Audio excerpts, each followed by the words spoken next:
Welcome back once again, ladies and gentlemen. Episode 32 of the Thicc Boi Hours podcast. As you can see, we're one man short, but the dynamic duo back in action. You have Q, aka Short Round, real life superhero, saving people's plumbing, one house at a time. How are you doing, sir? I'm doing good this morning, taking advantage of the nice weather. What have you been doing this past couple weeks? Play anything interesting or anything? Um, I've been playing the new Digimon mobile game that came out, Digimon Up. Been having some fun with it. I don't think It's I've heard ju- about that one. it's just a gotcha game, so it's not doing anything incredibly different than anything else. But I like Digimon, so get to collect Digimon and do that kind of thing. Interesting. Um, been playing that. I have been looking about potentially building a new computer. One, because I need it, and two, because I want it. So yeah, nothing crazy. Working and As doing for that. As for myself, you know who it is. Chris Jones, Lord Chris, community manager, lordsofgaming.net, back once again with the homies on the podcast. Um, what have I done the past couple weeks? It's been a very unique time. I made a few videos you can go check out on Chris Jones Gaming Network. Good video about how gaming saved my life. I've started the Behind the Game show, which is pretty cool. Got 3 episodes out with the latest one coming out yesterday, as of this recording, with Captain Logan from the expansion pass. So check out Behind the Game. It's a little something different where gaming behind the game doesn't necessarily have to mean, a video game. A game could be anything. It could be life, content creation, magic, Yu-Gi-Oh, just gaming. The game can be a superlative term. I haven't played much Magic. It's been probably a few weeks. I didn't play last night. Blake and Dominique went on they're on a camping trip. I was going to go to their house before, but they're on a camping trip, so just hung out with a few people yesterday. But oh, I actually scrammed in Halo Campaign Evolved. We got a review copy for the website, and I had a few days to test it out, play the campaign, the Operation Meteorite, which is the 3 added prequel missions that weren't in Halo Combat Evolved on the original Xbox. So I got to play that. I gave the game a 9.3 out of 10. Damn. You can check out that review on lordsofgaming.net.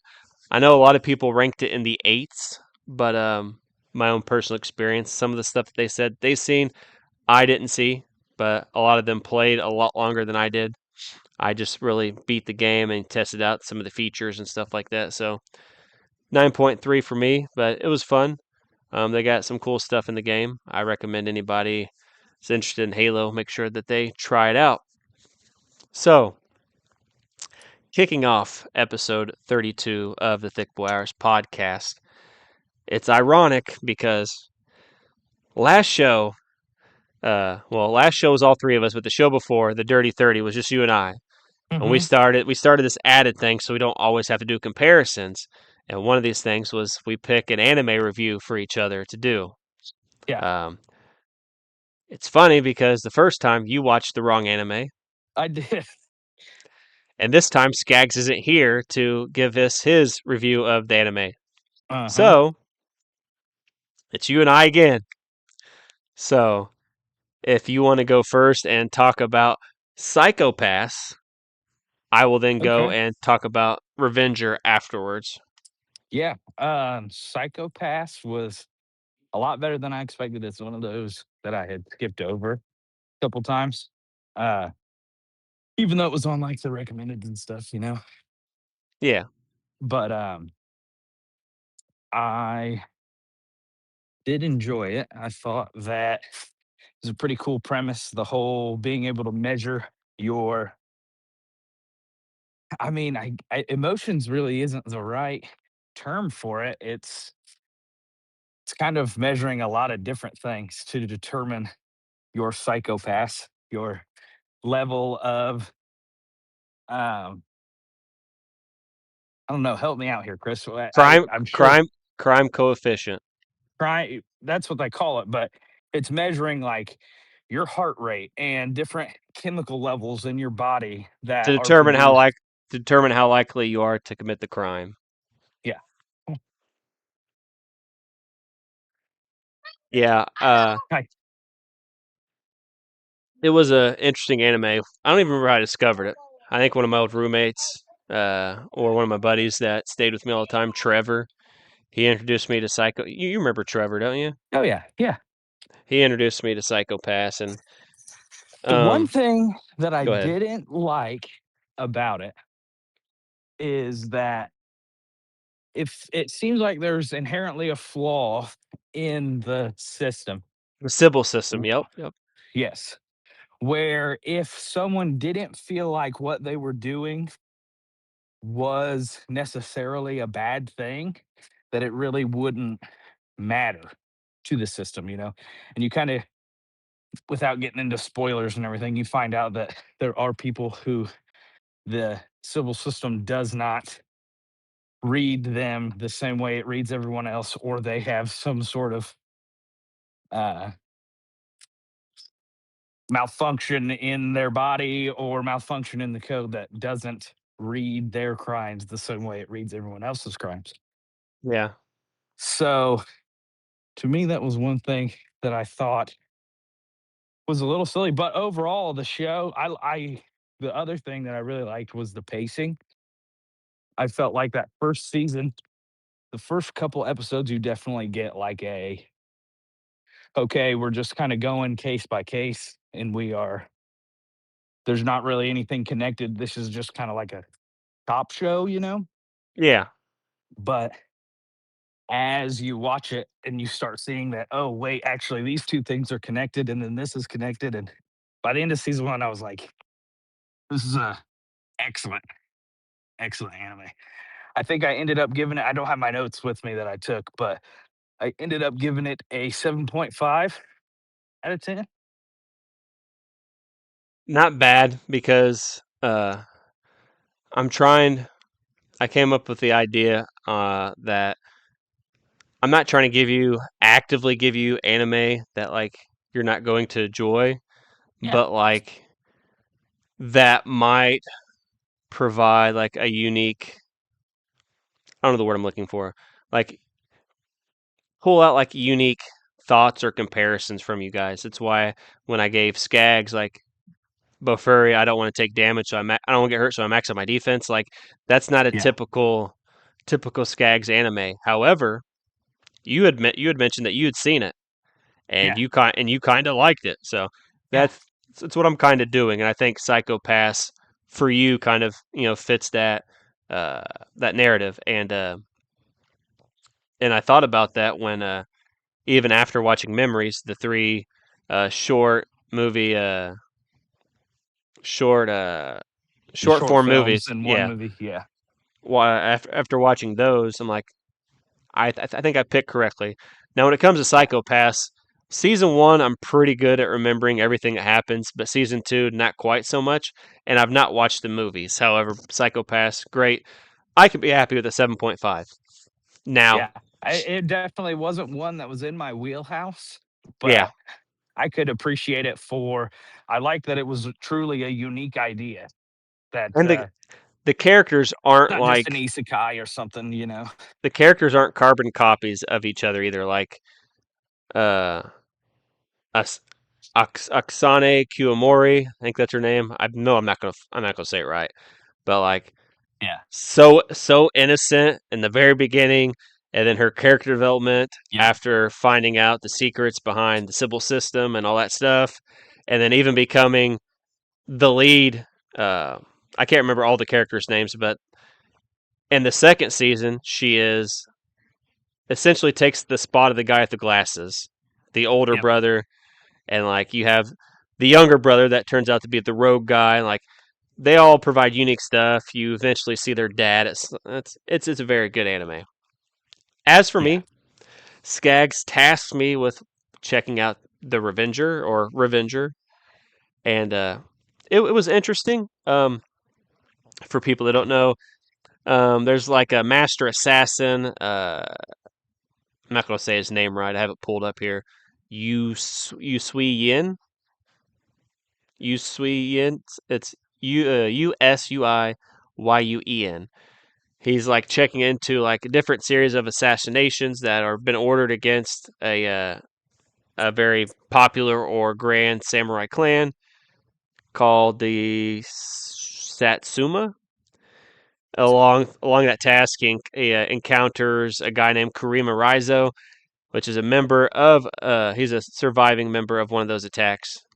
You know, together they go on to discover the natures of these murder and much bigger than stolen resources and all this stuff as they try to uncover the truth. One of my favorite things about Revenger is I'm a combat guy, whether that be you know be video games or movies, um, just combat in general. Like that's one of the even though like isekai animes are usually based about video games and stuff like that. Like some of the combat is really cool. Some of it's super unrealistic. Like I love Sword Art. It's probably number one or number two anime for me. But like some of the combat is super unrealistic.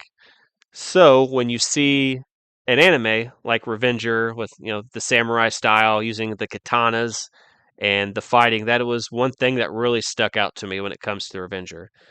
And just like I said with you watching Psycho Pass, the characters don't seem carbon copies of each other, which Yeah. can a lot of the times animes can fall victim to a lot of times where like you have the main five or six characters and like all the other characters kind of like just backgrounds and like they might look different, but they kind of exude like the same characteristics or whatever. And Revenger didn't fall victim to that. The combat's definitely my favorite thing. The hero or the main character, the protagonist, actually seems like a cool person that people would like to be drawn into. So I'd say I'd probably give the Revenger. I'll say an 8.1 for Skaggs. Hell yeah. 8.1 out of 10. I like to watch stuff multiple times, so I'm going to go back and rewatch it again. At this point, I've watched Memories like three times, twice Yeah. before I gave my review, and I watched it one more time after that. So I'm about caught up on my YouTube. So once I'm caught up on YouTube, I'll go back and check out Revenger again. I'm also about finished watching Sword Art again because I want to play. For the What? 50th time. Maybe the first few seasons, but the later stuff is a little blurry, and I wanted to rewatch all that before I play the game because I hear there's plot holes and stuff in the game, which I'm not akin to liking. Yeah. So if Skaggs joins us, Skaggs was tasked once again of watching Bofuri. I don't want to get hurt, so I maxed out my defense, which is a very cool anime. Um, I won't spoil too much, but the main character it's a video game. She has a special shield that kind of intakes all of monsters' abilities and be, just gets cool. All right, so diving into some video game news, which I'm not afraid to admit I was ill prepared today. I was recording a Fallout video before this episode of Thicc Boi Hour. So first, I can't remember if we talked about it yet, and you could correct me if I'm wrong, but did we talk about how the newest God of War game was going to have a female protagonist that was not Kratos? Um, I don't think that Or we did we might just. have like skimmed past it Okay, we when might have we just mentioned it. yeah, I don't think we So in depth talked about it. So for people that don't know, is the next God of War game does not actually feature Kratos. It features a female protagonist named Laufey. It's Laufey, and the release date for that is Give me a second. Blah blah blah. Okay.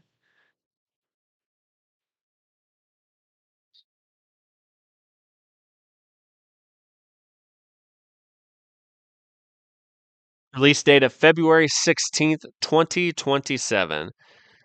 Confirmation came from the God of War Lofty panel at San Diego Comic Con, which IGN was at. I'm looking at an IGN article. Shout out to IGN.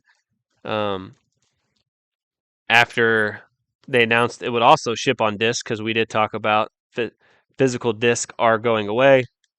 So there is that. But 2027. So what do you think about a female protagonist for the God of War series before we move on to the actual topic? Um, this is a little bit blasphemous, but I think I've played maybe 45 minutes of a God of War game. I know a little bit about Kratos. Probably the most that I know about it is the last game that came out because I watched a few content Yeah. creators play the game. So to me, I have no skin in the game. I mean, I think if as long as they're not like gonna turn her into Kratos or something silly, where it's like you take away the meaning behind a character by trying to make them another character, I don't see Yeah. what the problem is. Doesn't I mean, I'm pretty sure Kratos has stolen the title of God of War from Ares, right? And kind of goes through and kills lots of gods, and Now so Ares he's not was the the original only God God of of War. War. Yeah. Yeah. So, I mean, Well, God of War is a title that's been worn by many people. female protagonists don't really bother me too much. I'm cool with it. Wasn't a big fan of like Final Fantasy 13. I don't like Lightning's character per se, but female protagonists don't bother me. But I bring up God of War Lofty because Santa Monica Studio, which is a studio behind God of War, head creative Cory Barlog has announced the next Kratos led of God of War game is coming after God of War Luffy and connects directly to her story. Confirmation comes from the same panel at San Diego Comic Con. No further details were offered at the panel, although God of War Luffy now has the date I mentioned, February 16th, 2027. No indication yet when this Kratos led God of War game will come out or which platform it's targeting, nor do we have confirmation of its title or setting. During the panel, Cory Barlog said of God of War Lofi that he wanted to see an extension and expansion of the world where the characters we meet are unexpected. This is a direct quote from Cory, everything we are doing in the Fae game is a continuation of what came before and is to set up and expand what comes next. He explained, I'm not going to say this word right, but Prangue, Pranque, has been around since the beginning. It's interesting to see how to build this world out. Everything in the game is setting up for something amazing.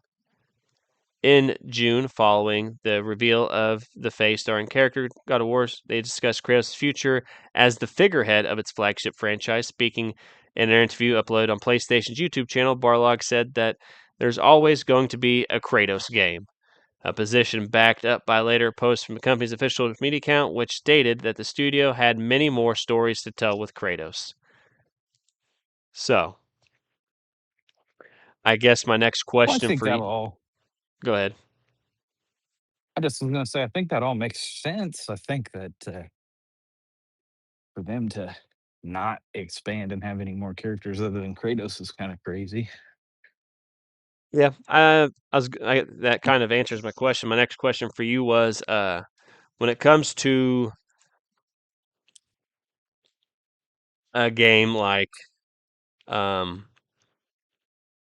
any game in general, where like you have a main focal point for so many years, whether it be you know God of War, uh, Halo, Gears of War, just in general, like a big cornerstone pillar franchise, and then Yeah. you switch it up to add either more to the lore or expand the story or whatever the case may be, sometimes it can be met with,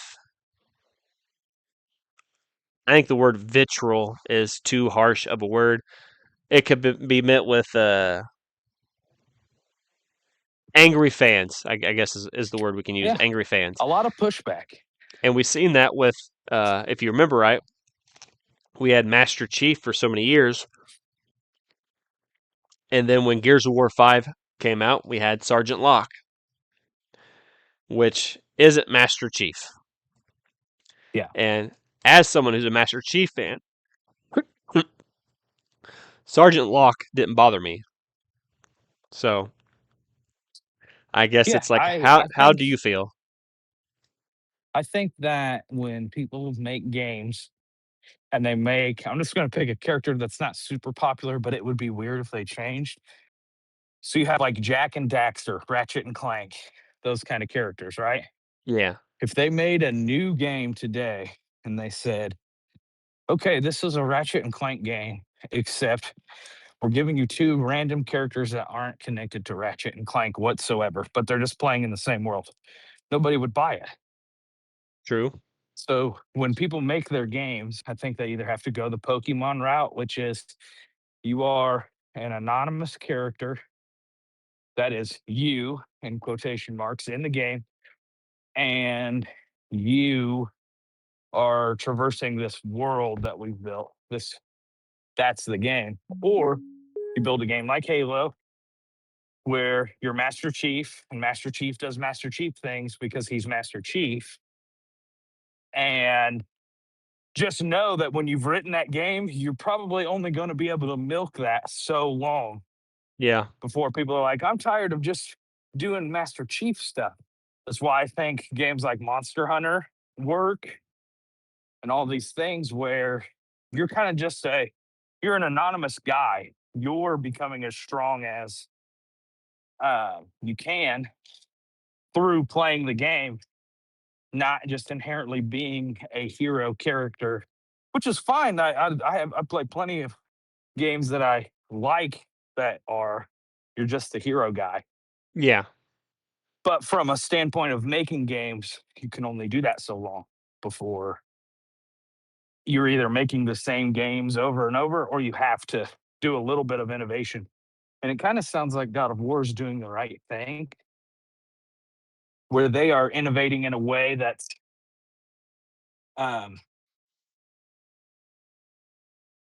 in a way that doesn't make it feel like they're trying to replace Kratos. They're expanding the world in yeah. spite of what Kratos has done, or in spite of what they've already had written, but just never had the time and energy to do. Yeah, I'm all for um expand, like we talked about this before. I'm a lore guy, whether it's reading everything I can in Mass Effect, all the logs and everything, going to all the terminals in Fallout, which obviously I just wrote a script for a Fallout video and just recorded an almost hour-long vocal session. Or like even like I was Lord of the Rings because that's the next topic. Um, Elder Scrolls, like reading all the books on the bookshelves, trying to acquire all the extra skill points, or reading the lore about Tamriel, Cyrodiil, and just all. I'm a lore whore, so to speak. I just everything to do it. So I'm all for the expansion of video game series. Um, even Suikoden, like if there's a Suikoden expansion, like I'm fine with that. I will say, however, the I don't consider the 3DS Suikoden game, Suikoden Tiercus, not a Suikoden game. So you can fight me in the comments if you want, if you've ever played that game. But I think we're in agreement. Expanding of worlds can be a good thing. Are you a Lord of the Rings fan? I am. I recently read The Hobbit for the first time all the way through. I really enjoyed it. Um, I'm a fan of the movies. To say that I've ever sat and watched them like all one right after another and like had a really fresh series of events in my mind, Yeah. no, because it's like 12 hours of movies and it's just just not feasible. I end up falling asleep, but I do enjoy the world. Well, are you aware that there is a TV series, Lord of the Rings: The Rings of Power? Yes. Okay, so as someone who has watched the first two seasons myself, Lord of the Rings: Rings of Power official season 3 had a teaser trailer from San Diego Comic Con. I think it's San Diego. Oh. So now is the mighty hour. Watch Lord of the Rings: Rings of Power season 3. The teaser trailer is out now for the new season of the fantasy series. Lord of the Rings: Rings of Power season 3 stars people like Cynthia Ide Robinson, Owen Arthur, Ishmael Cruz Cardova, Charlie Vickers, Daniel Wayman, Jamie Campbell Bower, and Simon Pegg as the voice of the Balrog. In season 3, Middle Earth is at war. 5 years have passed since the fall of Eregion. Sauron's armies have marched across the whole of the world, conquering all in their path. Only a few isolated pockets stand between the Dark Lord and total victory. Khazad-dûm, where the dwarves are now sealed deep within their mountain halls, and the elven realms of Lindon and Rivendell, which are protected by their three rings. But deep in the land of Mordor, in his newly completed Tower of Barad-dûr, the Dark Lord toils day and night, obsessed with harnessing a power that will bring the last of his enemies to their knees. One ring to rule them all. Now, all the free peoples of Middle Earth, dwarves, elves, men, and wizards alike, must find a way to come together in a race against time to prevent Sauron from achieving his goal of utter domination of all life. So, we had just talked about expanding universes and stuff alike with God of War, Luffy, and then Kratos still being tied in, being the focal point. Rings of Power does the same thing. Obviously, when it comes to uh, big franchises, Lord of the Rings, Harry Potter, uh, Pirates of the Caribbean, anything in general where like Pirates of the Caribbean is not really a good scenario. But like anything where it comes from like books, where there's like a big estate, like obviously Lord of the Rings is from the Tolkien estate with J.R.R. Tolkien, and like sometimes parts of franchises or IPs kind of get fragmented out. Whereas like when it came to Rings of Power, they did not have. Sure, people can correct me if I'm wrong, but they did not have access to the Third Age part of Middle Earth to tell a story. They had access to kind of mold a Lord of the Rings story from like the Second Age and before. So like it's hard to kind of um craft and please stuff that's loyal to the story. So you got to think Lord of the Rings, the Third Age. That's um, uh, the Fellowship of the Ring, uh, Two Towers, Return of the King. The Hobbit's already been made. So all this stuff is like intertwined together. So you got to Yeah. think they went into the Second Age. I think it's the Second Age. And like they have to like obviously some characters are like the famous wizards from Lord of the Rings, they're called Maiar, and like they existed for many, many years. And like elves live for a very, very long time. So a lot of these characters you experience in Rings of the Power uh, existed before the events of Frodo and Sam and Aragon and all those people. Like Gandalf technically exists. Saruman exists. Galadriel is an elf. Exists. Um, the elf dude. Fuck, what the hell's his name? Arwen's dad. I can't think. Elrond. That's his name. Elrond exists in this era. So like they have the task of trying to mold this story and to add on to the events before, like when you make a prequel it's almost more important than the actual what we already have. So like we get to find out that like we see Galadriel and the Lord of the Rings movies that we've all watched many times, and like she's like this really beautiful looking elf, and like she's very like intelligent and calm and all that stuff. Well, in Rings of Power, that is not Galadriel. Galadriel is a badass elven swordswoman that's fighting people. She's stubborn. She's hard headed. Like makes brash decisions. Like that's not the Galadriel that evolved like we get in Lord of the Rings. And like Elrond is super wise and like, but like before Elrond was super wise, like he had a buddy. Like elves hate dwarfs, and if you watch Lord of the Rings, the three movies, elves hate dwarves. But like Elrond, one of his best friends, if not his best friend, was a dwarf, and you find that out in Rings of Power, like how Mithril is discovered, and like Celebrimbor and the forging of the rings for dwarves and elvens and like all this stuff. And I think it does a very good job. A lot of people don't like Rings of Power. I do. Like you get so much lore. You get lore about the Numenor people. You get you get you get lore where like Isildur, which is Aragon's the heir of. You get Isildur. You find out about all those people. Um, you see what Sauron looks like when he's human. Air quotes. I don't know if I would call him human, but you see what Sauron Big, looks like human form big and air like quotes on that.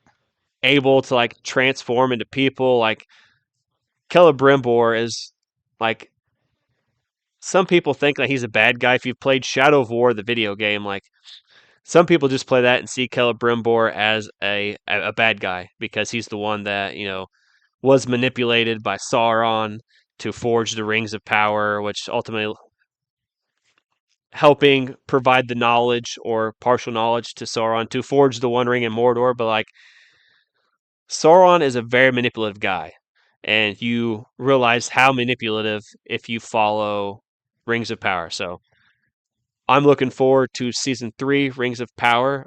It's on Amazon Prime for anybody that doesn't know.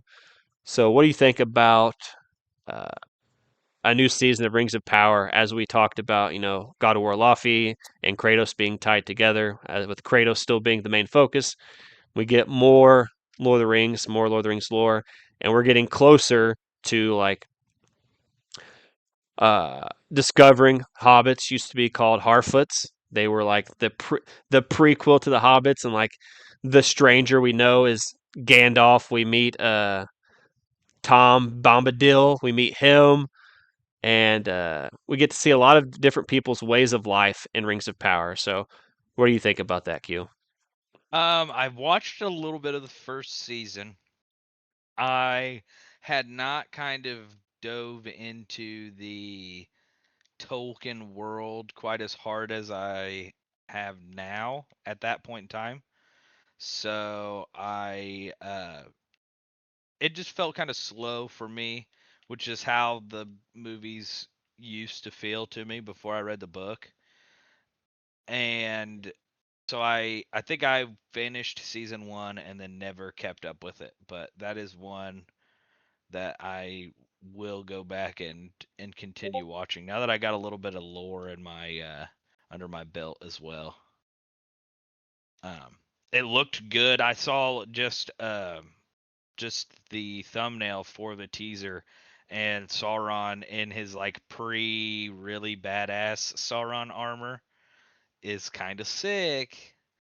Now, seeing some of like, I'm a big Lord of the Rings guy. Like, I really want Lord of the Rings: The Third Age to be remade.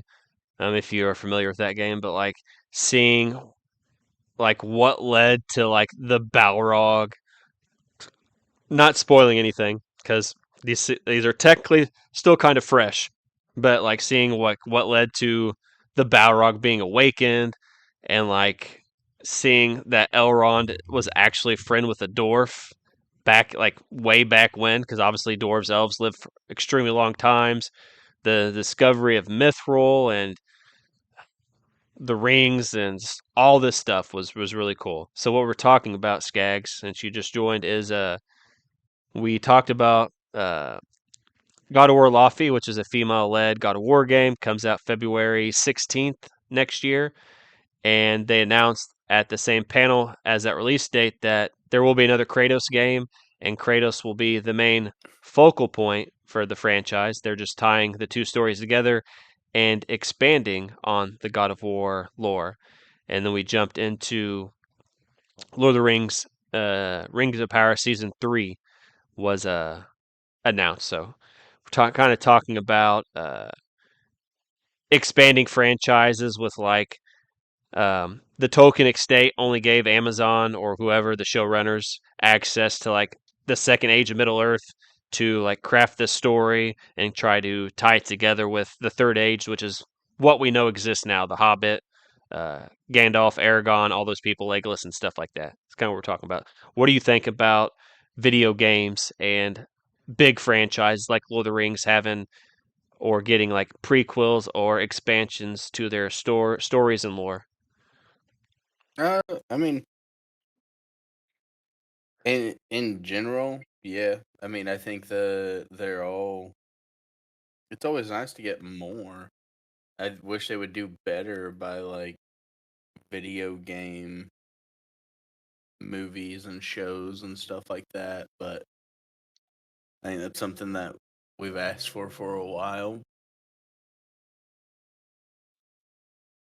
Uh, I'd say there's a few that are actually pretty decent, but uh, Rings of Power. I didn't like Rings of Power, and I think I only got like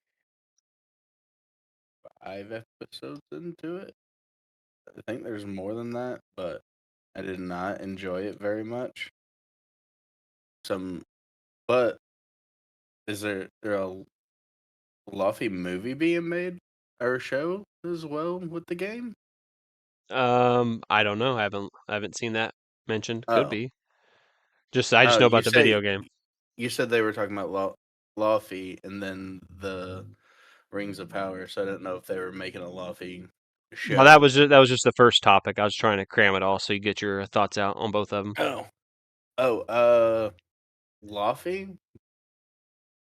I haven't even looked that much into it. Is Luffy's his wife or I'm not no? I'm not familiar. I have no idea. I have no Okay, idea either. I thought I had heard that, but then it also sounds like she might be one of the mantles of the god. I don't know. okay. Well, I mean, it looks cool. I think it's funny that she twirls every time she jumps. Every time you like double jump, she twirls. But no, she looks like she has a really cool move set though. So like that's pretty awesome. And for a game like a God of War style game, that's like a major component. I feel like is if you have like a really cool move set. But uh, yeah, don't really care about the rings of power stuff, but Luffy seems interesting and like something I'd at least give a shot and play. The one last thing I'll mention about the Rings of Power. One thing I think that I want to mention that they did a good job of is for a while they kept you guessing. Like the stranger, before we found out what his name was, is like, we know this is one of the Maiar, the important wizards, but like, which one is it? Is it Saruman? Is it Gandalf? And like, with the way he was acting around the Harfoots, which I mentioned is like the prequel to like the everyday Hobbit, it's like, well, he's curious about them, but like, he accidentally attacked a couple of them, so like, it could be Saruman, could be Gandalf. And they have this elf looking guy named Adar that I thought for sure was Saruman. That's all I'll say. I don't want to spoil too much. As we continue on, we actually already talked about our anime opinion, Skags. Quentin Oh Quentin yeah. gave Quentin gave Psycho Pass a 7.5 out of 10. I gave Revenger what I say Q at 8.1? 8.1. 8.1. Hey, So all right. so what were your thoughts on Bofuri? I don't want to get hurt, so I max out my defense and your score, Skags. Okay, so I give it. I think I give it about a 6. It kind of lost the whole meaning of what the show is called by like episode 5. But I mean, overall, I mean, it portrayed game like how shit is in games pretty well, and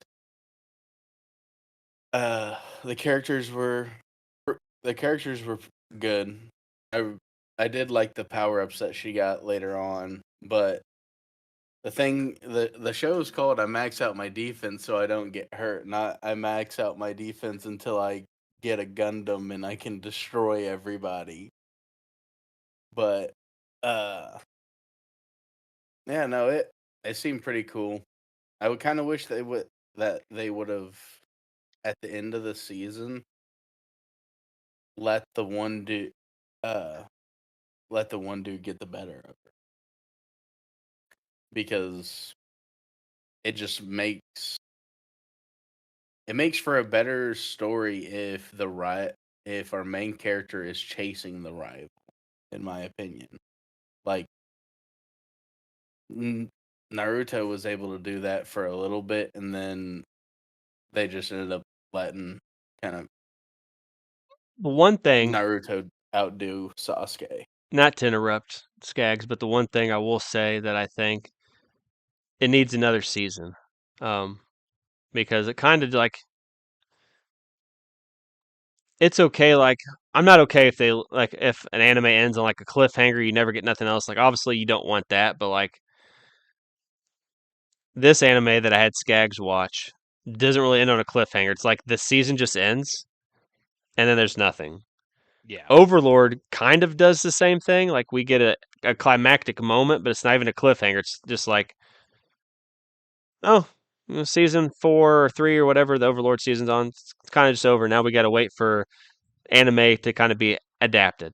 So when we get to the end of the show, we will dole out some more anime. I got another one. I can't wait. So you also missed that I got a chance to review. I was cramped with work, but I got a chance to cram in Halo Campaign Evolved.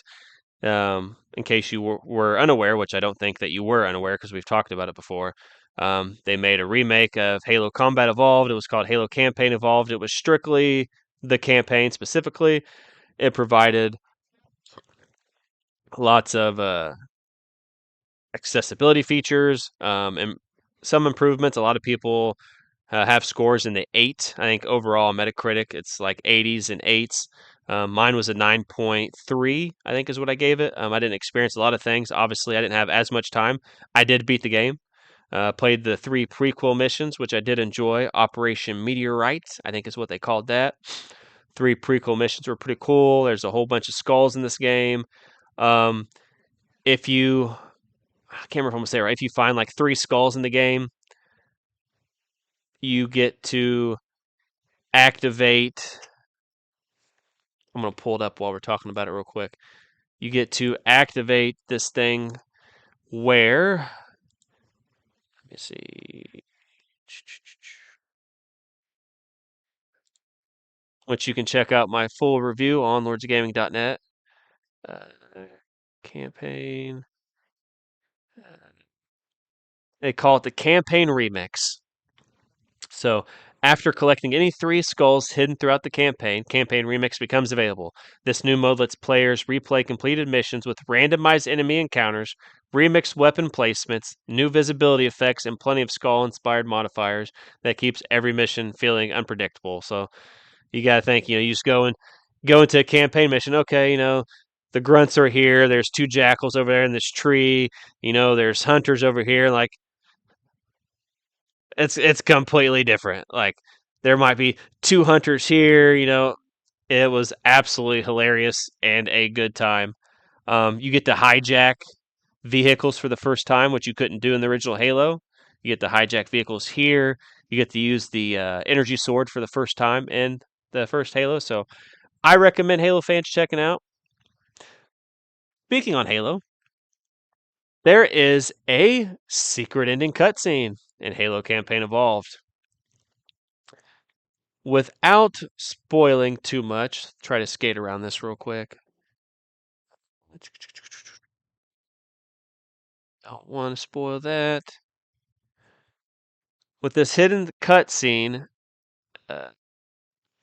another post-credits tease offers even more evidence to suggest, sorry, a Halo 2 remake is in the cards. In the scenes, player can see 343 Guilty Spark flying toward a planet, likely to meet up with Arbiter and launch into the events of the original sequel game. If you want to check out the full cutscene, YouTube channel Gamers Pray has uploaded the full sequence. So, what do you guys think about Halo Campaign Evolved? I know you guys haven't played it because it literally just came out Thursday. But what do you guys think about Halo Campaign Evolved and potentially a Halo 2 remake, kind of in the same vein as Halo Campaign Evolved? I will say, there's no online multiplayer for Campaign Evolved. There's co-op, couch co-op with your buddies, but there is no online multiplayer. So, what do you guys think about a potential Halo 2 remake in the same vein? I mean, sounds like the logical next step for him. I wasn't as big of a Halo fan as what everybody else was growing up. I did enjoy it. I did play it quite a bit, but it's not like my absolute favorite game from back then. But I can respect it. I can respect it for sure. And I'm glad to see it people being able to play like those old school very impactful games from back in the day. And like it just kind of like movies. Like people might glaze a movie and be like, this movie's amazing, it's wonderful, it's awesome, but it's so old that, you know, people don't want to watch it because it's so grainy. The effects look like ass, everything like that. But if it were to be revamped, people would be okay to go back and watch that. I think it's the same with video games. Is I think that it's even better with video games yeah. because sometimes people have nostalgia for a movie in a way that's like it's just a viewing experience. I think games take that the next step when you give people slice of life things and you give people the same game that they used to play but make it more enjoyable for a modern time. It's even better. Yeah. I'd agree with that. And not only that, you're stuck in a movie for like what? An hour, 2 hours, 3 hours tops. Yeah. A game you're stuck in that for probably about, especially like old school games that like actually had a fully complete like game made. The you're probably looking at like at least 7 hours Yeah. being inside that thing. So yeah, I could definitely see it being even more impactful for video games. So that As far as Halo on my side of things, once again, I know it's dastardly, but maybe about 45 minutes total that I've ever played a Halo game in my entire life. Never had any interest in playing it. Never thought. I actually kind of thought that Master Chief was lame, and I don't know if that was just a everybody glazed Halo so hard all the time that I was jaded about it, but just Master Chief was nothing special to me either. He just yeah. was okay. I love what are the elites.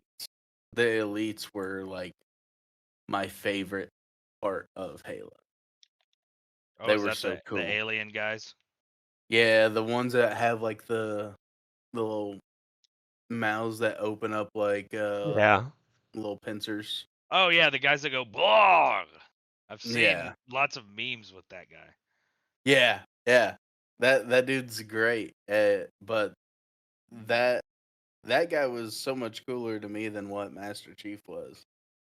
That and I loved watching those little fucking 1 foot tall, 3 foot wide gremlins run Grunts. away. Yeah. Those motherfuckers were funny. So my journey from Halo is unique because I had the original Xbox. It was the console I wanted. My favorite Christmas memory revolves around getting the original Xbox. However, when I played Halo Combat Evolved back in the day, I'm like, meh, this game ain't nothing. And then playing, I played Halo 3 before I played Halo 2, which is very weird to many people. But like once, like I remember convincing my buddy Jake. His mom passed away, and I remember convincing him to buy an Xbox 360 with money that he got that he didn't need, buying Halo 3 and Elder Scrolls Oblivion. And I was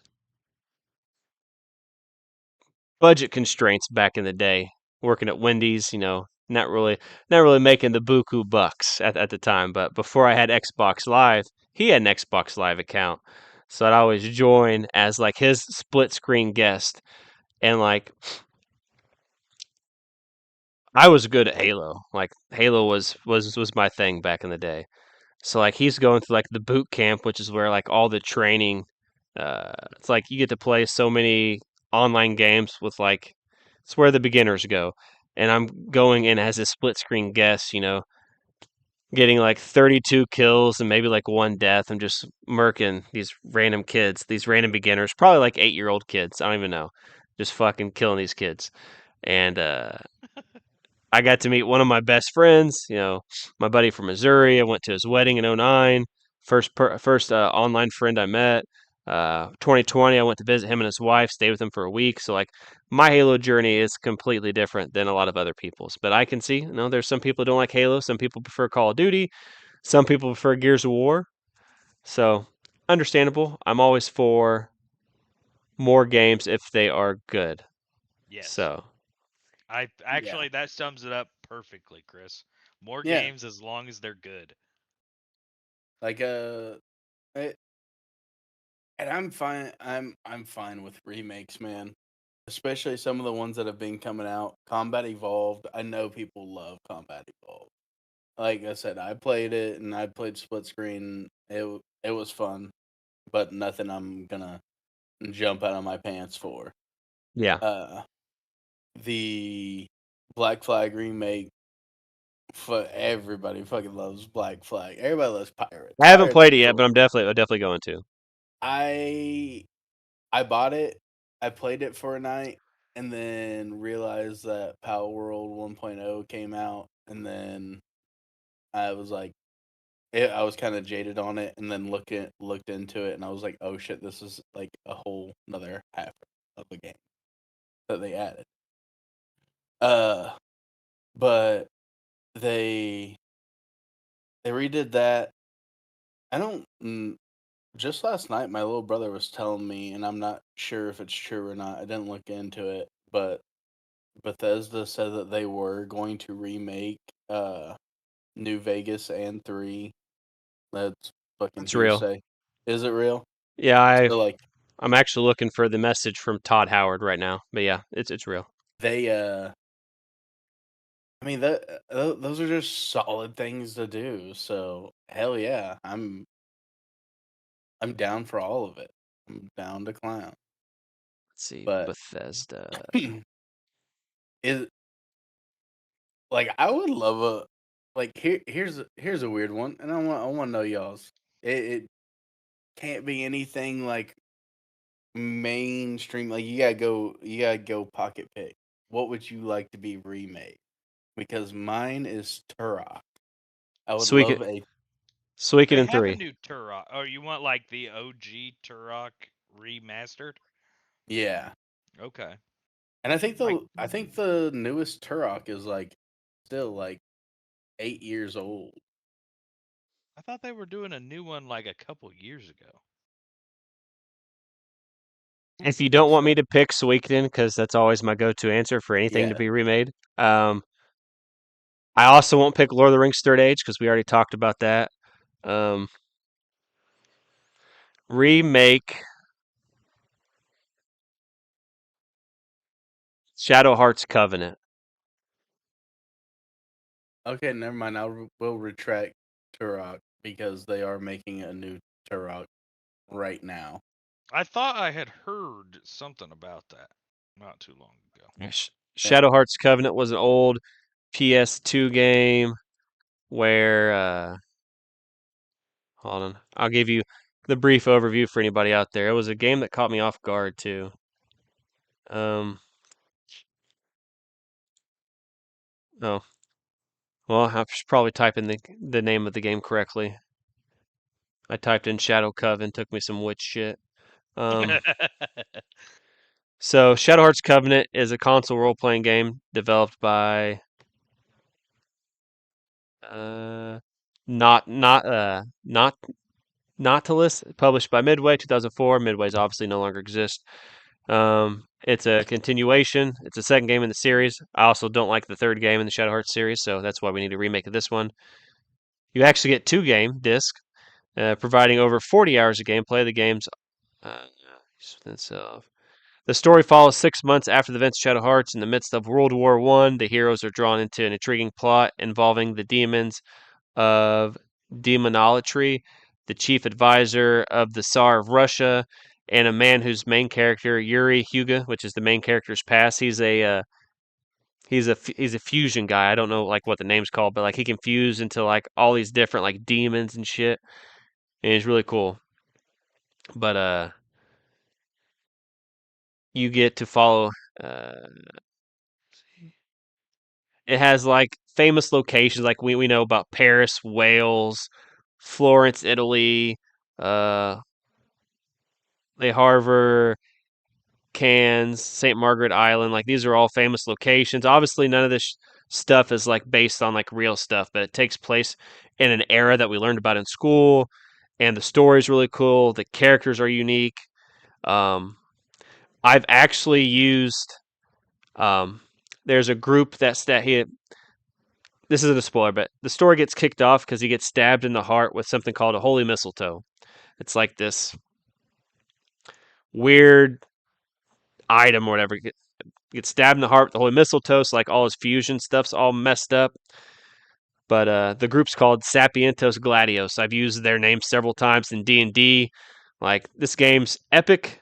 Um, it's turn-based, so unfortunately, to my non-turn-based friends out there, you won't like that. However, I think you can get past the turn-based stuff because it's got like an SP gauge and like just look up Shadow Hearts Covenant. Just look at the wiki, and that's the game I'd like to see remade if I can't pick a Suikoden game. So Okay. yeah, so since Turok is being a new Turok game is coming out, Bushido Blade. It's an old fighting game, and it wasn't like Mortal Kombat where like you just have a health bar. Like if you got hit in like your legs or your arms, you couldn't use them anymore, and like you would crawl around on the ground still trying to fight until somebody like hit you in the head or the heart. That that'd be mine. Oh man. Mine. I'd like to see a Monster Rancher, but not like like I guess what I want is a new Monster Rancher where you have some open world mechanics Hey. and fun things like that. That's what I would want to see because I I'm had a lot of fun with Monster Rancher. I'm curious. What Pokemon game would you want remade? Hey, you Pikachu, with a you could use your phone or something, or well, the Switch and everything has microphones and stuff built in. A new Hey You Pikachu game would be hilarious. I mean, it would make them no money, and the gimmick is gone, lost to space and time now. But I think that would be funny. Mine would probably be Pokemon Rangers. Yeah, I I I thought agree. have Rangers was fun as hell. I have a boring answer. It's got to be Yellow or Crystal. I'm always a fan of the third game that ties kind of the series. So like Yellow, Crystal, Emerald, etc., etc., etc. But if I'm picking a non-Pokemon uh, mainline game, like we're not talking about like generations,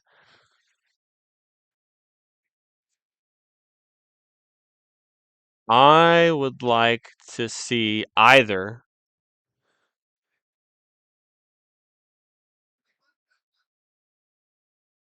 Pokemon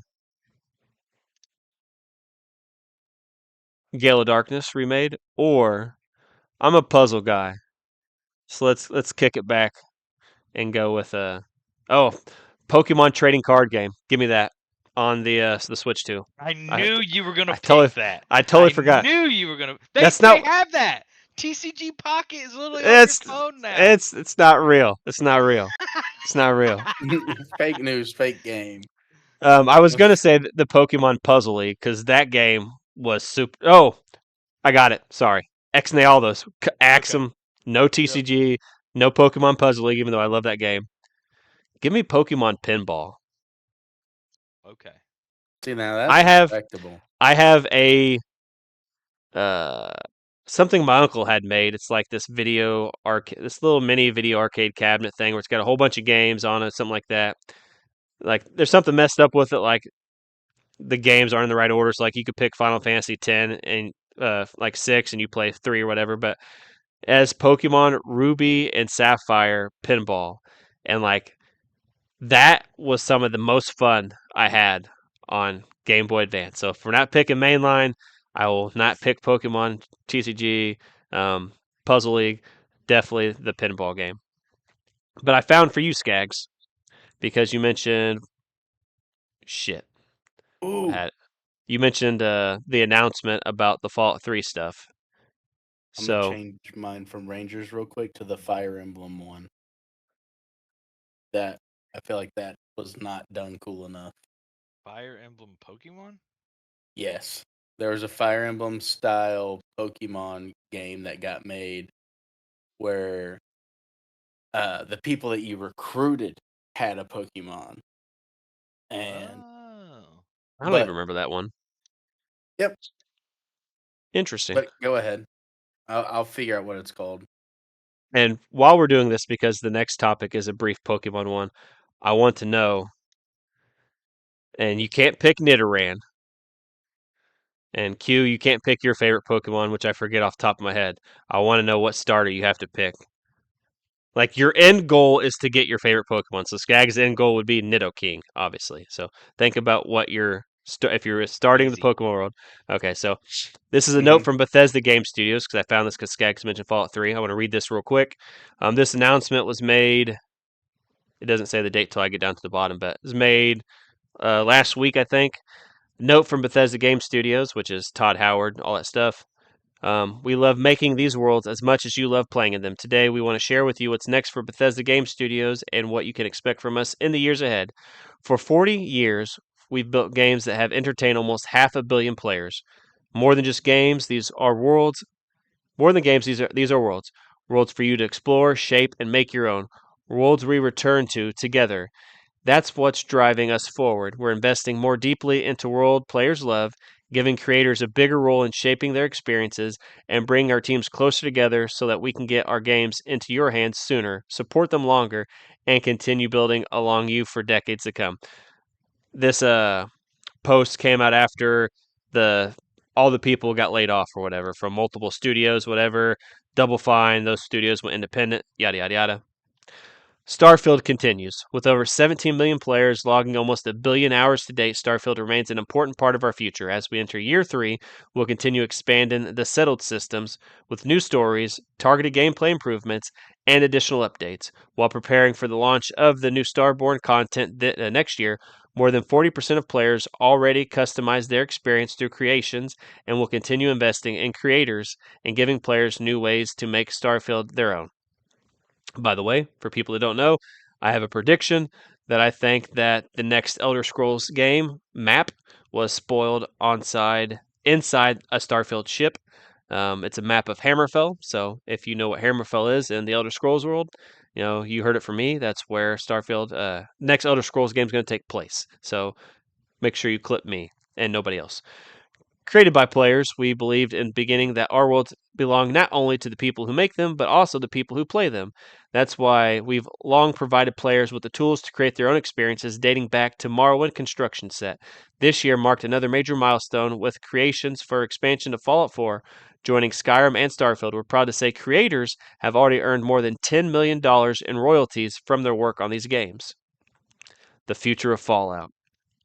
Which, Skaggs, I did mention that I was late to the podcast. Q was actually the first one here on time. I was Never recording. happens. I was recording a Fake video news. about all the canon Fallout vaults, so that will be good, cool when it comes out. Fallout is one of our biggest priorities today. Fallout 5 remains our long-range destination, and we have multiple Fallout projects in active development right meow.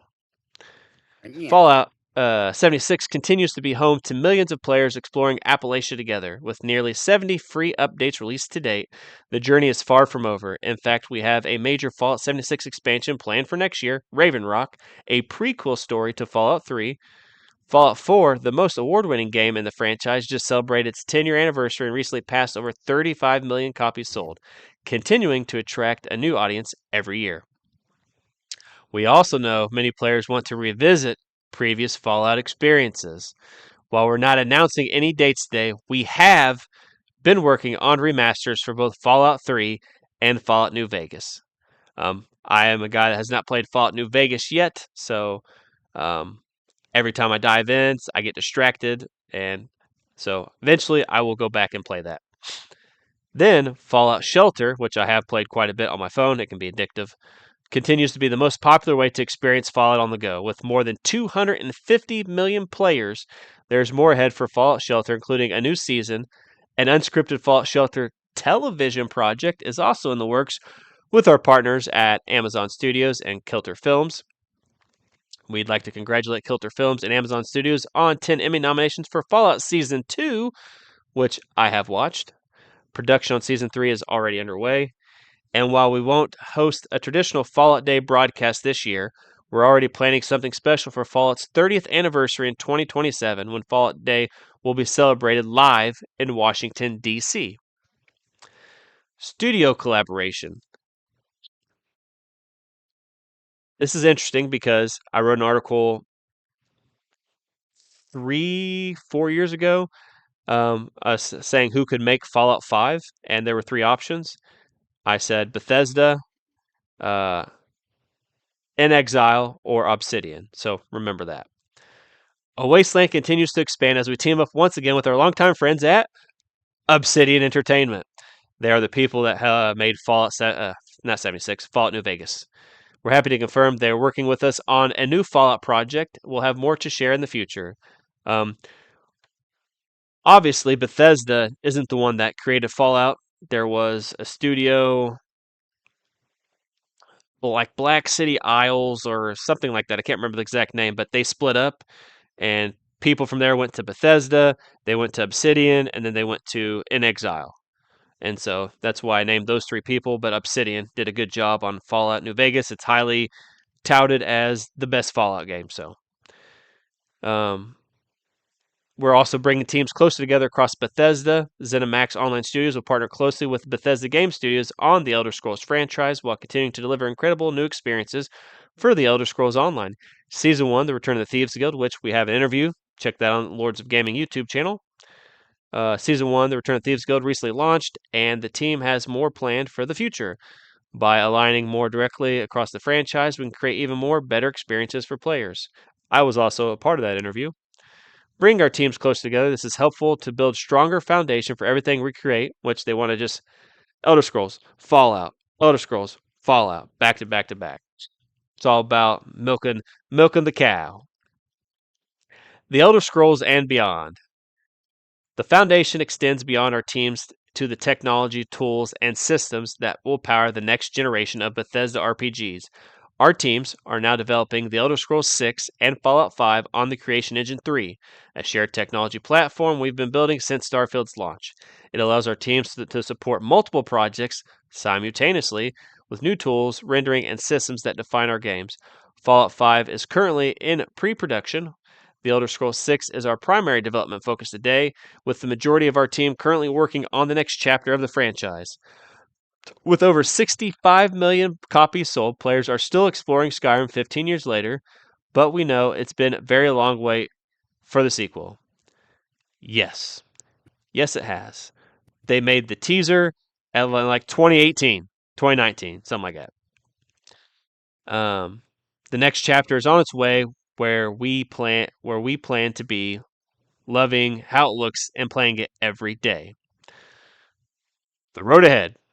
Across Bethesda Game Studios, we're building for the future of Fallout, The Elder Scrolls, and Starfield. We're investing in our technology, bringing teams closer together, supporting our live games, expanding into new forms of entertainment, and developing the next generation of Bethesda RPGs. We couldn't be more excited for what's ahead and wanted to share as much as we could with you today. We can't thank you enough for all you've given to us and these words. We cannot wait to continue them together. Bethesda Game Studios. So, Todd Howard, they call him God Howard, that is his nickname, is like involved with everything related to Fallout, Elder Scrolls. Like Todd Howard is like he's involved with the TV series. Like if you watch the TV series on where is Amazon Prime, I think the TV Fallout's on. Like he's credited, like he's making sure everything is lore accurate or whatever the case may be. I think Todd's going to retire after Fallout 5. So when Elder Scrolls 6 comes out, which I think it's coming out next year, could be wrong, but Todd is eventually all the greats have to retire. We talked about this before, like the people we grew up like. I'm a little older, so I grew up with some other people that have retired. My favorite video game developer passed away, so like seeing like knowing the writing is on the wall. I hope that these games can continue to be as good as possible. I know like some people prefer Fallout over Elder Scrolls. I'm an Elder Scrolls guy. I know some people really like Starfield over other stuff. So that's pretty much the gist. The Fallout 3 and Fallout New Vegas. We've seen leaks and rumors. It's been in work for a long time. It's been in works. Bethesda is pretty, which is why I was shocked they talked about Elder Scrolls 6 at all. They really don't make announcements until like 8 months before the game is coming out. That's usually what they do. So, all that news, since Skaggs reminded me about that post, what do you guys think about the plan for Bethesda moving forward, partnering with Obsidian, which I predicted 4 years ago, what they have planned, a TV project, Fallout Shelter, just all this stuff. The TV series is very good. I don't know if you guys have watched the TV series. I actually talked about the TV series partially in my Fallout video that will be coming out probably 2 weeks or whatever. So I'm interested to hear what your guys' thoughts are on all this Bethesda. More Bethesda is just much better. I mean, I shouldn't say that actually. They've had some misses, but New Vegas and Fallout 3 being remade is just a money printing machine, in my opinion. I don't know. I don't. Some bitch. I don't know about y'all, but that is my opinion on it at the moment. They could definitely mess it up. Like they could do an awful job, but I think you would have to mess it up be way harder than what they can to make it to where nobody is gonna want it or it's not gonna sell like an insane amount very first day because that if you go like a lot of people don't like 76 or they don't like Fallout 4. And if you look at like the what they say are the best ones, it's always 3 or it's New Vegas. New Vegas most of the time is the overwhelming majority that people are like, yeah, this game, this is the one. My favorite currently, remember, I've not played anything in New Vegas besides the opening so many minutes. It's Fallout 4. I But don't it's not. I enjoy the game, I enjoy the story, but like that could be potentially because of Magic's effect, being that it's funny because before I finished Fallout 4, I have a habit of like games like that, Fallout, Elder Scrolls, like I do everything but the main quest. Like I'll go out, explore the nooks, and like we've talked about this before. I like to explore nooks and crannies, lore, terminals, everything. I'm trying to find everything out I can. The actual story for Fallout 4 was spoiled to me by Magic cards. Seeing some of the cards in the Fallout Commander decks and stuff like that, like if you've not played Fallout 4, sorry about you, but like seeing that Sean, the main character's son, ends up becoming like the leader of the Synths or whatever, like I discovered that on a Magic card.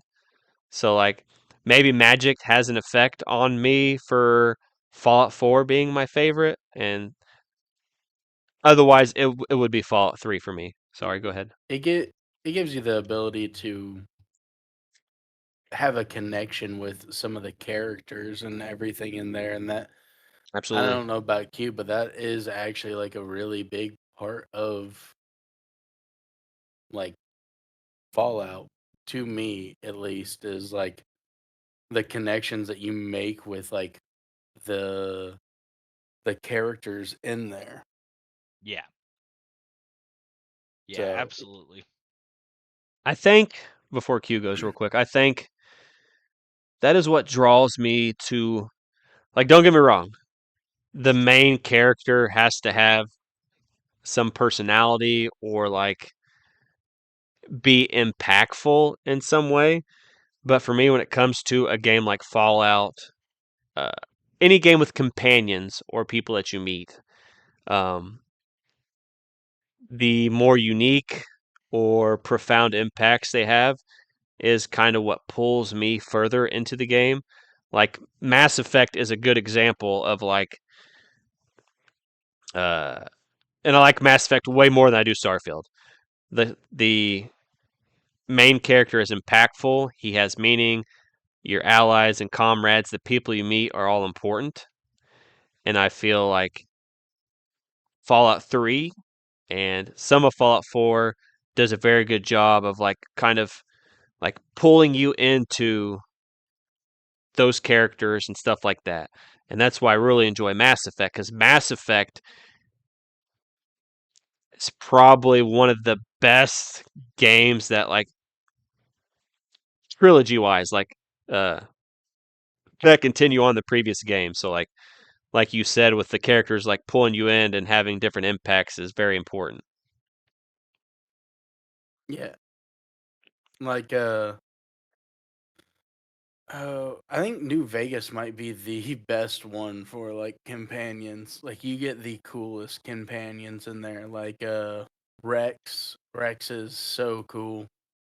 Um the way you meet the sniper companion is awesome. Uh who the robot as well. The robot's really cool.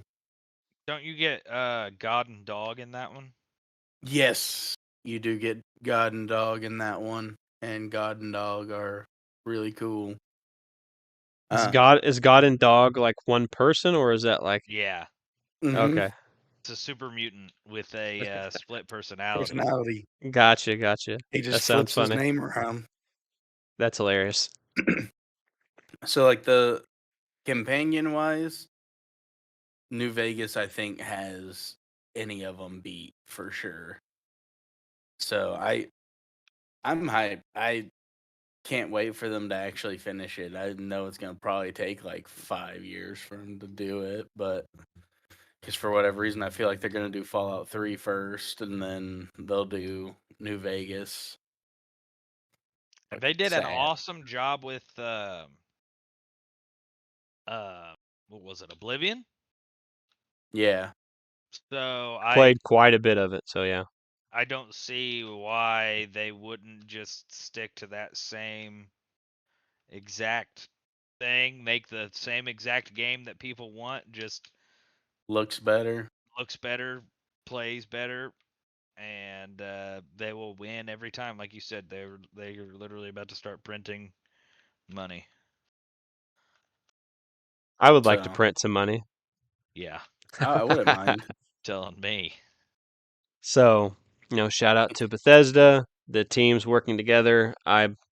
Obsidian is at this point probably my favorite studio. Like Obsidian's made some great stuff with Grounded. I enjoyed what I played of Avowed. Fallout New Vegas, highly touted. I enjoyed Outer Worlds. I don't know how many other people do, but Obsidian does a very good job. Now, earlier I was trying to find this like I've seen cute Walmart, and I had seen some Pokemon leaks, and I cannot find them now. However, in my sleuthing, while Skaggs was talking a moment ago, I found that we have a minor Pokemon thing, which we talked about briefly, Q. But Pokemon Diamond and Pearl fans are celebrating the unofficial reveal of more than 100 previously unseen designs, including early drafts of known creatures, numerous scrapped species, and cut evolutions. Keep in mind, I still need your starter Pokemon after this. Evidence of a discarded Delibird and Kecleon evolutions, Stantler and Lapras pre-evolutions, plus what looks like a baby Plusle and Minun are all briefly seen. Completely cut by Pokemon included creatures based on a crane, crickets, snails, mollusks, goats, mice, a platypus, and a swordfish can also be seen, as well as plants such as bean sprouts and a clover.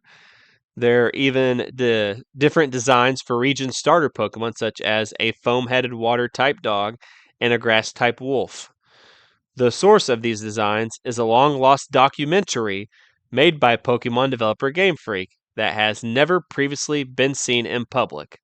Made for the game's own staff as a record of their work, the film was originally handed out to employees on DVDs who were sworn to keeping it private.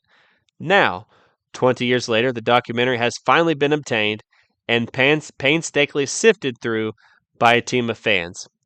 With the best archive of the material found on Lutu, which I will share this in the Discord after I get a chance because I don't want to mess up the recording.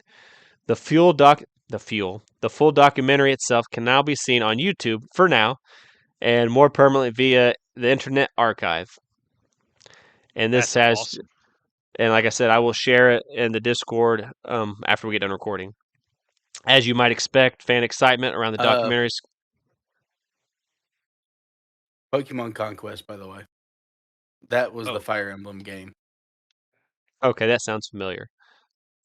As you might expect, fans' excitement around the documentary's content is huge, thanks to the fact that the film was made originally for Game Freak staff and is completely unfiltered in the content it shows.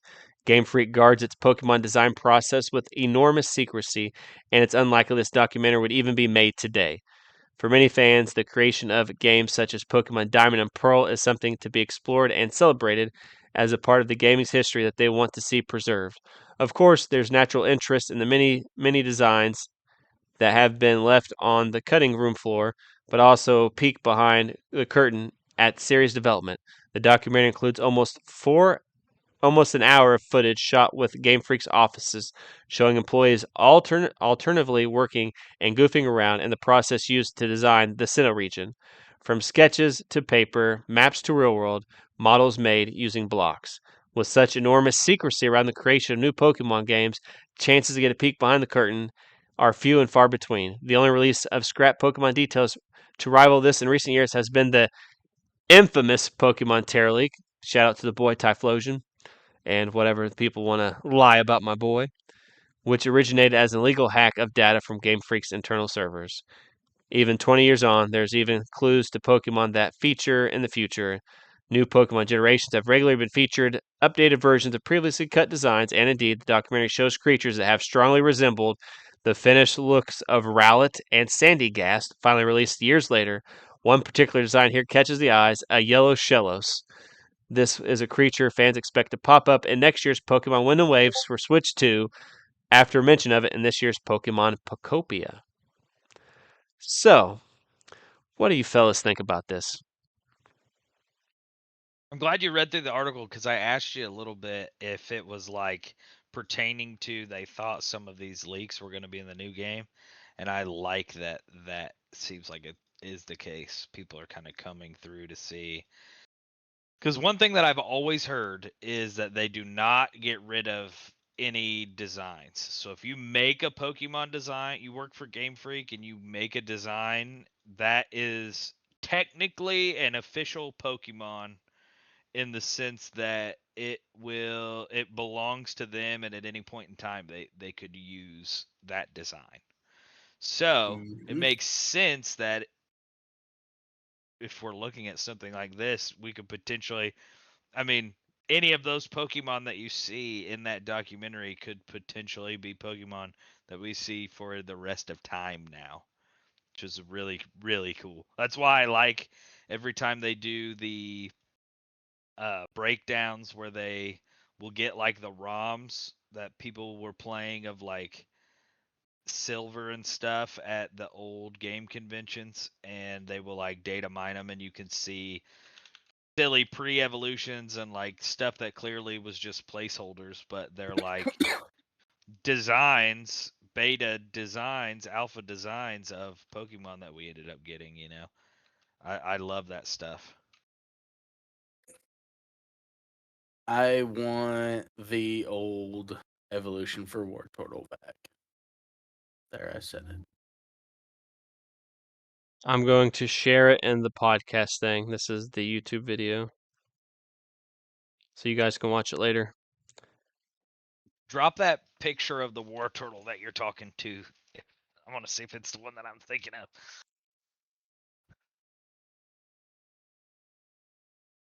So as, we kind of wind down the podcast, we wanted to branch out, and instead of always doing comparisons, some anime reviews. I originally had on a Naruto hoodie, but I wanted to switch it up and look a little nicer since I had to record on my end. So I think we pick anime for each other again. What do you guys think? I'm down with that. I might have something up my sleeve here. I've kind of already recommended out all of my secret heater stuff. Well, I will pick for Q this time, and You picked then for me last time. I know, but I think this you'll like this one. So, Okay. and then you guys know each other very well, so like this isn't too difficult for you guys. Yeah. But as for Q, you like vampires? Yeah. You like blood? Yeah. You like death? I mean, What about a and vampire? What about a vampire eating vampire? okay. One season is all that exists of this anime, at least on Crunchyroll or that I know of. Shout out to my buddy Jake for back in the day, the guy I mentioned split screening Halo with. It's an anime called Trinity Blood. Have you ever seen it? Never have. I have played the main character as a D&D character before. His name is Father Abel. So one season. That's the one I'm recommending Q watch. Trinity Blood. It is on Crunchyroll. Okay, sounds sick. It can be. I don't care who picks for me, and then the other one can pick for the other one. Skags. I don't know if there's any animes that we haven't watched together. That's cute. Or at least at the same time.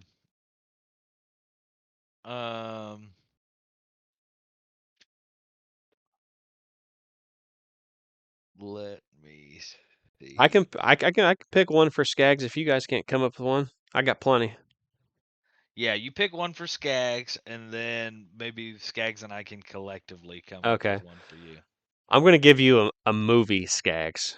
Let me look. Let me double check real quick. Because we've been talking about video games, and there's some good video game movies, anime movies out there. Let's see. My list.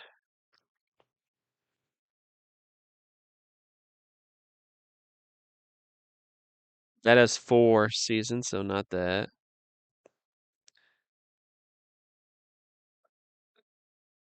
I want. I'm back, and I dropped it in the general, the picture you Okay. were asking for, Q. I want to give you the option, Skags. So Q says it's hard to come up with anime that you guys haven't watched together, which I said was cute. So I'm gonna pick. Fuck So you. so I'm picking an anime for you and Q. Q, I gave him Trinity Blood. I don't know if you would like that one, so I'm not going to give that one to you, at least this time. But I'm going to give you the option. You have the option of watching the Mass Effect anime movie or Handyman Saito in Another World. Handyman and Saito in Another World. You know what? I'll take the handyman one. This actually kind of looks cool. We talked about it in the one where we had the podcast where we talked about like 5 not mainstream animes for people to watch because I mentioned Handyman Saito and then Q's like, that's hilarious. Have you ever heard of Delicious? I think it was Q, Delicious Dungeon on Netflix or something like that. Mm-hmm. So Q's got Trinity Blood. Skag has got Handyman Saito. Oh, I got one. What Skags? What do you think about our recommendation for him being Sakamoto Days? Have you watched any Sakamoto Days? I've never heard of Sakamoto Days. Okay. That's on Netflix, Yeah. though, isn't it? I have Netflix. It's all right. Okay. Okay. Yeah, I forgot to find the DVD. I mean, hell, so I had to watch Memories on like Amazon Prime or something. So Oh, really? yeah, Damn. Sakamoto Days. Okay. I think that's the name of it. Well, I will look it up on Netflix real quick. Uh, you know what anime I'm trying to think of whenever I'm talking about whenever I say like revenge, right? Q. We can't The, find it the one with the anywhere. plane.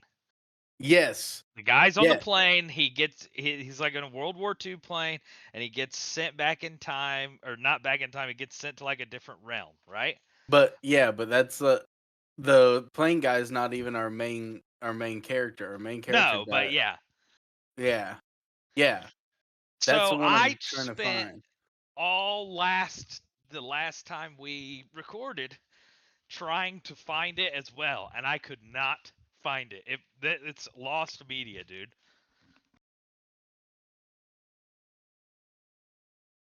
No, it's not. Sakamoto Days. I see it. Drifters. That's what it's called. And you can't find it anywhere for a streaming service for shit, but I have it. Yeah. I have it on Blu-ray. I Is actually that gave one of you. I don't remember which one I gave. I think I gave it to Q. I gave you an anime, one of my favorite animes for yes? Christmas. I have It it. was Sayuki. I would say watch that, but that's more than one Absolutely. season. I do believe so. Yeah. It's like 3 or 4 discs. So I'm gonna watch Sakamoto Days. Q's gonna watch Trinity Blood, and Skaggs is gonna watch the anime. I was very unexpected that I really enjoyed. Handyman Saito and Another World. Okay, and I always pull So them up so that way I can watch them.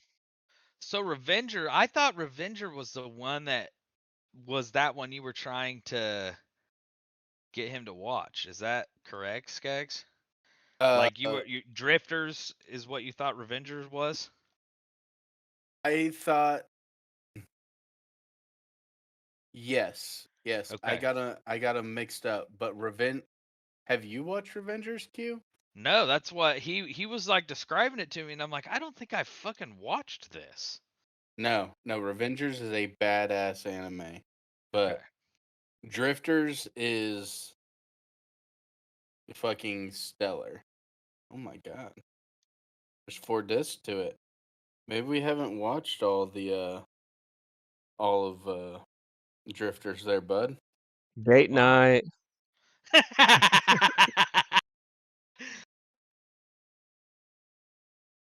All right. So last thing before we cut the show off, I was gonna ask you guys earlier because I watched the latest seasons with the baby here, um, and she actually likes the One Piece TV series, and she reacts quite a bit when Chopper's on TV.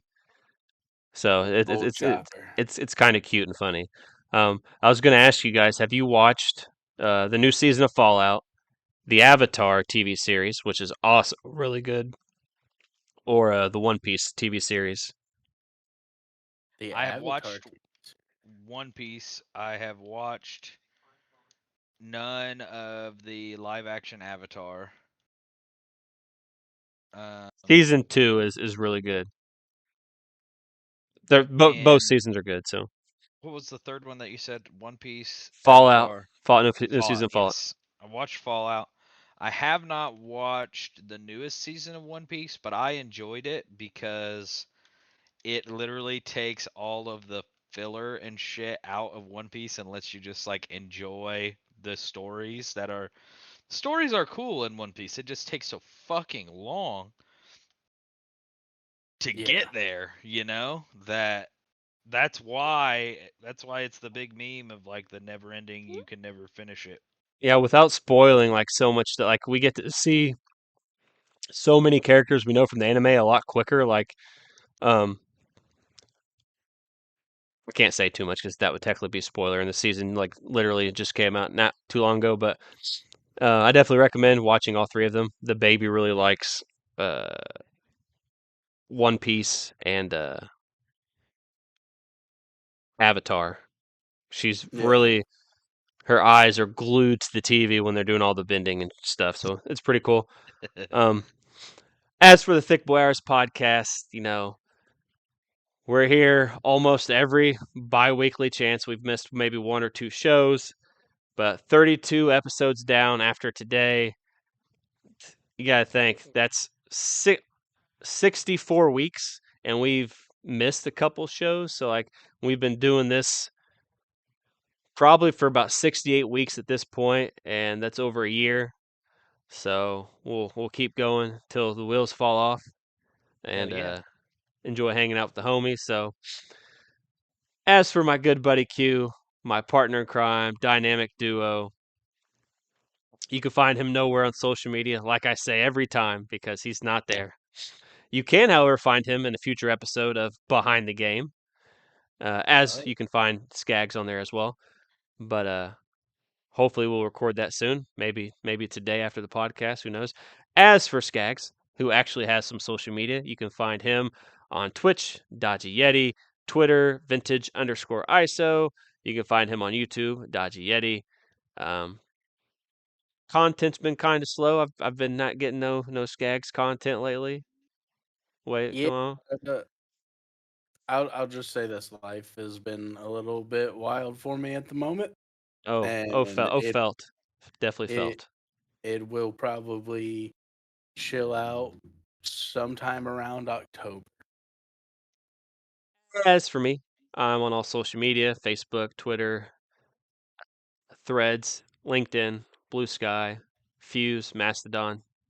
Everywhere it's either Chris Jones, seen it Chris Jones, or seen it 123123. You can also find me producing content, lordsofgaming.net. I am the community manager there. Recently reviewed Halo Campaign Evolved. My reviews up there, 9.3 out of 10. Chris Jones Gaming Network recently made a video, How Gaming Saved My Life. You can go check that out, as well as episode 3 of Behind the Game with Captain Logan of the Expansion Pass. And tune in next time, where you get the review of Trinity Blood, the review of Handyman Saito in Another World, and my review of Sakamoto Days. So that's all for episode 32, and we'll see you next time. Blue.